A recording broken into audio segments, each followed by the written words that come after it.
네, 오늘 이 아침 하나님께 주시는 말씀 우리 다 함께 보도록 하겠습니다. 디모데전서가 되겠습니다. 디모데전서 1장 1절부터 11절까지의 말씀이 되겠습니다. 네, 우리가 새벽에 우리가 생명의 삶 말씀 스케줄을 보고 있는데 다음 주 화요일 말씀이 디모데전서부터 시작이 됩니다. 그래서 오늘부터 디모데전서를 우리 다 함께 묵상하도록 하겠습니다. 디모데전서 1장 1절부터 11절까지의 말씀이 되겠습니다. 네, 다 찾으셨으면은 우리 1절부터 11절까지의 말씀을 우리 다 함께 봉독하도록 하겠습니다. 우리 구주 하나님과 우리의 소망이신 그리스도 예수의 명령을 따라 그리스도 예수의 사도된 바울은 믿음 안에서 참 아들된 디모데에게 편지하노니 하나님 아버지와 그리스도 예수 우리 주께로부터 은혜와 긍휼과 평강이 내게 있을지어다. 내가 마게도냐로 갈 때에 너를 곰하여 에베소에 머물라 한 것은 어떤 사람들을 명하여 다른 교훈을 가르치지 말며 신하와 끝없는 족보에 몰두하지 말게 하려 함이라. 이런 것은 믿음 안에 있는 하나님의 경륜을 이름보다 도리어 변론을 내는 것이라. 이 교훈의 목적은 청결한 마음과 선한 양심과 거짓이 없는 믿음에서 나오는 사랑이거늘 사람들이 이에서 벗어나 헛된 말에 빠져 율법의 선생이 되려 하나 자기가 말하는 것이나 자기가 확증하는 것도 깨닫지 못하는도다. 그러나 율법은 사람을 이것을 적법하게만 쓰면 선한 것임을 우리가 아노라. 알 것은 이것이니 율법은 옳은 사람을 위하여 세운 것이 아니요 오직 불법한 자와 복종하지 아니하는 자와 경건하지 아니한 자와 죄인과 거룩하지 아니한 자와 망령된 자와 아버지를 죽이는 자와 어머니를 죽이는 자와 살인하는 자며 음행하는 자와 남색하는 자와 인신매매를 하는 자와 거짓말하는 자와 다른 교훈을 거스르는 자를 위함이니 이 교훈은 내게 맡기신 바 복되신 하나님의 영광의 복음을 따름이니라. 아멘. 하나님, 오늘 아침부터 디모데 전서를 우리가 공부하고 또 묵상하기를 원합니다. 그러는 가운데 하나님의 음성을 듣기를 원합니다. 지금 이 자리에 우리와 함께하여 주시옵소서. 그리고 직접 말씀을 전하여 주시옵소서. 하나님의 음성을 듣는 기쁨과 감동을 체험하는 우리 모두가 될 수 있도록 하여 주옵시고 그 말씀대로 삶을 살아가는 우리 하나님의 자녀가 될 수 있도록 하나님 인도하여 주시옵소서. 감사합니다. 예수님의 이름으로 기도합니다. 아멘. 네, 오늘부터 우리가 디모데전서를 아침에 이제 묵상을 하겠는데요. 디모데전서는 다 아시다시피 편지입니다. 편지라는 것은 우리가 에베소서를 우리가 주일마다 이렇게 보면서 알듯이 또 우리가 또 삶을 통해서 알듯이 편지라는 것은 특히 당시에 있었던 편지 형식을 보게 되면 보내는 사람을 먼저 기술을 하고요. 그 다음에 받는 사람을 쓰고 그 다음에 인사를 쓰고 그 다음에 내용을 쓰고 그랬었는데요. 여기에서 나오는 그 디모데 전서의 글쓴이 보내는 사람은 바울입니다. 바울이고 그 다음에 받는 이가 이제 디모데고 그렇게 우리가 알고 있는데요. 디모데는 바울이 아들이라고 표현할 정도로 가까웠던 사람입니다. 그러니까 바울의 영적 아들이라고 우리가 생각을 할 수가 있습니다. 디모데는 에베소 교회를 맡아서 목회를 하고 있었던 목사님이셨습니다.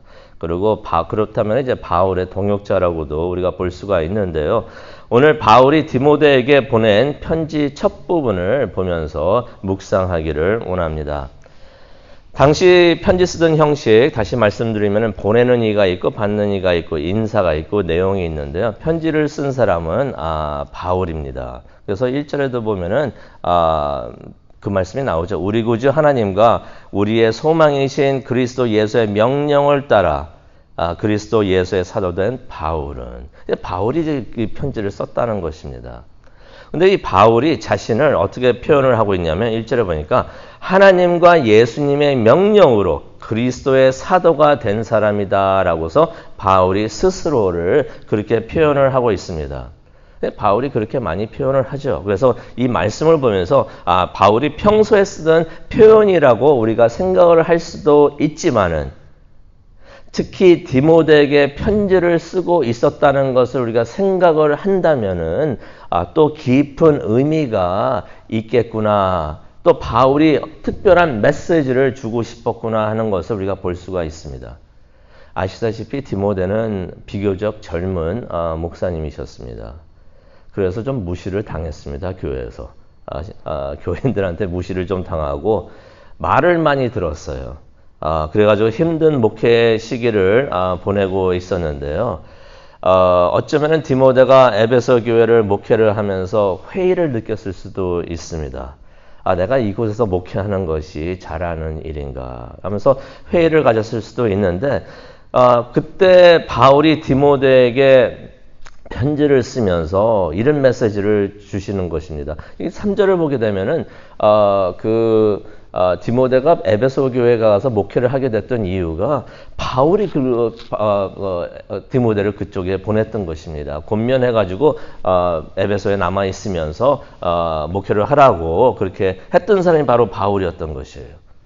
그런 바울이 편지를 쓰면서 나는 하나님과 예수님의 명령으로 그리스도의 사도가 된 사람이라라고서 다시 한번 상기시켜 주는 것은 이러한 사도가 된 내가 너를 그 교회에 보냈으니 그건 하나님께서 너를 그 교회에 보낸 것과 같다라고서 말을 해 주는 것입니다. 힘들어할 수 있는 디모데에게 힘내라고 격려를 해주고 있는 바울의 모습을 우리가 보게 됩니다. 동시에 또 디모데를 힘들게 하던 사람들이 있었는데 그 사람들에게도 메시지를 또 전해주는 것입니다. 디모데는 하나님의 뜻으로 목회를 하고 있는 당신들의 목사님입니다. 라고서 메시지를 전해주고 있는 것입니다. 그러면서 이제 2절에 보면은 인사를 하는데요. 하나님 아버지와 주 예수 그리스도께서 주시는 은혜와 긍휼과 평강이 너에게 있을지어다. 다시 한번 생각해 보기를 원합니다. 하나님의 은혜, 하나님의 긍휼, 하나님의 평강이 너에게 있을지어다. 얼마나 좋은 말씀인가. 우리가 많은 복도 있지만 하나님의 은혜, 또 하나님의 긍휼, 하나님의 평강을 우리가 얻을 수 있으면 얼마나 좋을까. 그때 마음이 좀 불편하고 조심스럽던 디모데에게는 이보다 큰 축복이 없었을 것이다 라는 생각이 듭니다. 하나님께서 바울을 통해 가지고 디모데를 격려해 주시는 모습을 우리가 보게 됩니다. 그래서 하나님의 은혜, 긍휼과 평강이 디모데를 편안하게 하고 있구나 하는 그 모습을 우리가 편지를 통해서 봅니다. 에베소 교회는 쉬운 교회가 아니었었습니다. 우리가 3절을 통해서도 볼 수가 있는데요. 바울이 이런 말을 합니다. 디모데를 그곳에 보낸 이유가 있다라면서 그 이유를 상기시켜 주는데요. 그 교회에는 다른 교훈을 가르치는 사람들이 있었던 것입니다. 그래서 바울이 3절에 보면은 다른 교훈을 가르치는 사람들에게 명하라. 그런 사명을 디모데에게 주면서 그 교회에 보냈던 것입니다. 여기서 명하다라는 말이 나오는데요. 3절에 보면은 그 뒷부분에 보면 이런 말이 나오죠. 어떤 사람들을 명하여 다른 교훈을 가르치지 말며. 여기서 명하다는 단어가 나오는데요. 이 명하다는 것은 권면하다라는 의미가 있습니다. 근데 이 권면하다는 의미의 단어가 이게 군대 용어입니다. 군대에서 사용하는 단어를 바울이 디모데에게 사용을 했던 것이에요. 어떤 의미가 있냐면요. 그 사람들한테 명하는데 하나님께서 주신 그 권위로 그들에게 당당히 엄하게 권면하고 명하라라는 그러한 의미가 있는 것입니다. 그 권면의 내용은 3절에 보니까요. 그 사람들이 다른 교훈을 가르치지 못하게. 그러니까 그 사람들에게 가가지고 다른 교훈을 가르치지 마십시오라고서 그렇게 가르치라는 것입니다. 여기서 다른 교훈이라는 것은 바울이 가르쳤던 그 교리와 다른 교리를 가르치지 못하게 하라는 것입니다. 도대체 그게 어떤 교리였기에 바울이 그렇게 이야기를 하고 있을까요? 4절에 보면은 설명이 나오고 있는데요. 그 사람들이 구약 성경, 율법을 사용해서 잘못 사용하고 있었습니다. 율법을 잘못 사용해서 신화나 족보들을 너무 이렇게 필요 없이 강조를 하고 있었다는 것이에요. 그래서 4절에 바울이 이런 말을 합니다. 이런 것들은 믿음 성장에 전혀 도움이 되지 않고 오히려 논쟁과 비판만을 일삼는 일이다 라고서 설명을 합니다. 그러면서 이제 진정한 복음과 교리는 무엇인가 설명을 간단하게 하는데요. 그게 5절이에요. 5절이 참 중요합니다. 5절 밑줄 그시기 바랍니다. 그러면서 우리가 이 5절을 외우고 또 묵상을 하면 참 좋겠는데요. 진정한 복음과 교리는 무엇인가? 깨끗한 마음과 선한 양심과 거짓 없는 진실된 믿음에서 나오는 사랑이다라고서 말을 하고 있습니다. 사랑이 그냥 사랑이 아니고요. 사랑도 여러 가지 사랑이 있겠죠. 세상에서 말하는 사랑도 있는데 그런 사랑을 바울이 말하고 있는 것은 절대로 아닙니다. 어떤 사랑입니까? 깨끗한 마음에서 나오는 사랑.